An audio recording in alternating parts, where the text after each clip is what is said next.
வணக்கம். இந்த வீடியோல எதை பத்தி பார்க்க போறோம்னா, 7வது ஊதிய குழு மத்திய அரசு ஊழியர்களுக்கு டிஏ உயர்வு குறித்த சூப்பர் அப்டேட்டை பத்தி தான் பார்க்க போறோம். அது என்னன்னு தெரிஞ்சுக்கிறதுக்கு முன்னாடி நீங்களும் நம்ம சேனலை சப்ஸ்கிரைப் பண்ணலன்னா சப்ஸ்கிரைப் பண்ணி பக்கத்தில் இருக்க பெல் பட்டனையும் மறக்காம பிரஸ் பண்ணி வச்சிருங்க. அப்பதான் நான் போட முக்கியமான தகவல் உங்களை வந்து சேரும். இப்போ வாங்க வீடியோக்குள்ள போகலாம். மத்திய அரசு ஊழியர்கள் மற்றும் ஓய்வூதியதாரர்களுக்கு ஒரு மகிழ்ச்சியான செய்தி உள்ளது. மத்திய அரசு ஊழியர்களின் அகவிலைப்படி மற்றும் ஓய்வூதியதாரர்களின் அகவிலை நிவாரணம் ஆகியவை மீண்டும் அதிகரிக்க உள்ளன. இது சம்பள உயர்வு மற்றும் ஓய்வூதிய உயர்வு ஆகியவற்றிற்கு வழிவகுக்கும்.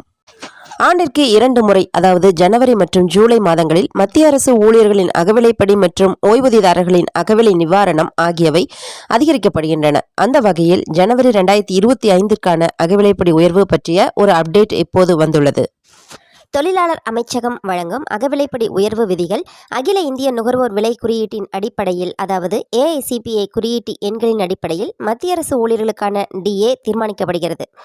முந்தைய ஆண்டின் ஜூலை முதல் டிசம்பர் வரையிலான AICPA குறியீட்டு எண்ணின் அடிப்படையில் ஜனவரி மாத அகவிலைப்படியும், ஜனவரி முதல் ஜூன் மாத வரையிலான AICPA குறியீட்டு எண்களின் அடிப்படையில் ஜூலை மாத AICPA குறியீட்டு எண்களும் தீர்மானிக்கப்படுகின்றன. அந்த வகையில் ஜனவரி 2025க்கான அகவிலைப்படி உயர்வு ஜூன் முதல் டிசம்பர் வரையிலான AICPA குறியீட்டு எண்களின் அடிப்படையில் தீர்மானிக்கப்படுகின்றன. இதுவரை ஜூலை மற்றும் ஆகஸ்ட் மாத பணவீக்க குறியீட்டு வந்துள்ள நிலையில் செப்டம்பர் மாத பணவீக்க குறியீட்டு சமீபத்தில் வெளியிடப்பட்டது. இந்த குறியீட்டின் அடிப்படையில் மத்திய அரசு ஊழியர்களுக்கான அகவிலைப்படி மற்றும் ஓய்வூதியதாரர்களுக்கான DR அதிகரிக்கலாம்.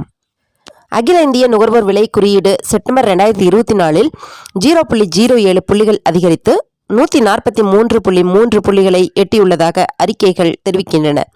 ஜூலை மாதத்தில் பணவீக்க குறியீடு 142.7 புள்ளிகளாகவும், ஆகஸ்ட் மாதத்தில் 142.6 புள்ளிகளாகவும் இருந்தன. இதன் அடிப்படையில் மத்திய அரசு ஊழியர்களுக்கான DA 54% எட்டியுள்ளதாக கூறப்படுகிறது. அக்டோபர் மாதத்தில் ஜூலை 2024க்கான அகவிலைப்படி அதிகரிப்பு அறிவிக்கப்பட்டது. அப்போது DA 3% அதிகரிக்கப்பட்டது. அதைத் தொடர்ந்து ஊழியர்களின் அகவிலைப்படி மற்றும் ஓய்வூதியதாரர்களின் அகவிலை நிவாரணம் ஆகியவை 53% உயர்ந்துள்ளன. இதற்கிடையில் மத்திய அரசு ஊழியர்கள் மற்றும் ஓய்வூதியதாரர்களுக்கு விரைவில் 8வது ஊதிய குழுவிற்கான அறிவிப்பு எப்போது வேண்டுமானாலும் வரலாம் என கூறப்படுகிறது. இதற்காக ஊழியர்கள் ஆவலோடு காத்திருக்கிறார்கள். அரசாங்கம் அதிகாரப்பூர்வமாக எதையும் உறுதிப்படுத்தவில்லை என்றாலும் இந்த மாத விவாதங்கள் தொடங்கலாம் என கூறப்படுகின்றது. பொதுவாக 10 ஆண்டுகளுக்கு ஒரு முறை ஊதிய குழுக்கள் அமைக்கப்படுகின்றன. 7வது ஊதிய குழு 2016ஆம் ஆண்டு அமலுக்கு வந்தது.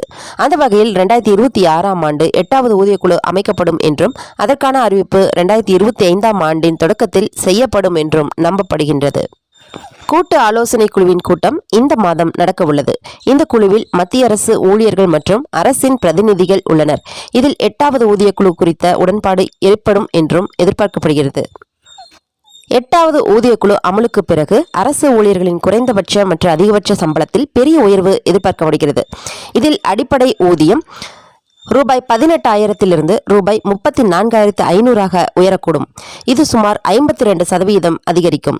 உயர் பதவிகளில் பணிபுரியும் ஊழியர்களின் அதிகபட்ச சம்பளம் மாதத்திற்கு ரூபாய் 4,80,000 அதிகரிக்கலாம். இது தற்போதைய ரூபாய் 2.5 லட்சத்தை விட 92% அதிகமாகும். 8வது ஊதிய குழு அமலாக்கத்தால் ஓய்வூதியதாரர்களும் பயன்பெற வாய்ப்புள்ளது. தற்போது குறைந்தபட்ச ஓய்வூதியம் ரூபாய் 9,000 உள்ளது. 8வது ஊதிய குழு அமலுக்கு பிறகு இது ரூபாய் 17,280 அதிகரிக்கலாம். அதேபோல அதிகபட்ச ஓய்வூதியம் ரூபாய் 1,25,000 ரூபாய் 2,40,000 அதிகரிக்கலாம். இது ஓய்வூதியதாரர்களின் நிதி நிலைமையை மேம்படுத்தும். மேலும் இது போன்ற முக்கிய தகவல்களுக்கு நீங்களும் நம்ம சேனலை சப்ஸ்கிரைப் பண்ணலன்னா சப்ஸ்கிரைப் பண்ணி பக்கத்தில் இருக்க பெல் பட்டனையும் மறக்காம பிரஸ் பண்ணி வச்சிருங்க. அப்பதான் நான் போட முக்கியமான தகவல் உங்களை வந்து சேரும்.